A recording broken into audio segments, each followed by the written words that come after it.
واعبد ربك حتى يأتيك اليقين صدق الله العظيم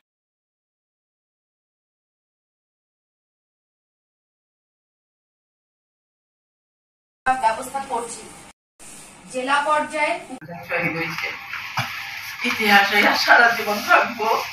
আমার ছেলে আমার বড় ছেলেরে বলছে, আমার বড় ছেলে কয় কি হয় আমি যদি মহিলা যেতে ইতিহাস কি লাভ আছে। আমার রিয়াজ বললো ওই না বললে কি ইতিহাস হয়। আমার ছেলে যেদিন আন্দোলনে যায় সেদিন কয়ে গেছে ওই বিজয়ের দেশে আমু নাইলে শহীদ হয়ে ফিরাবো।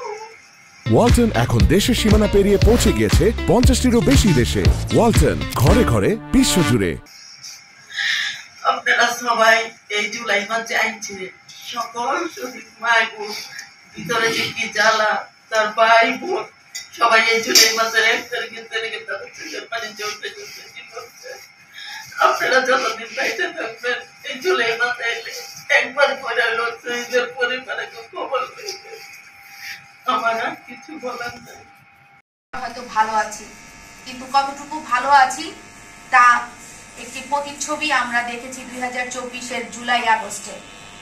আমরা দেখেছি বাক স্বাধীনতা রুদ্ধ হওয়ার কারণে কত মানুষ রাস্তায় নেমে এসেছে।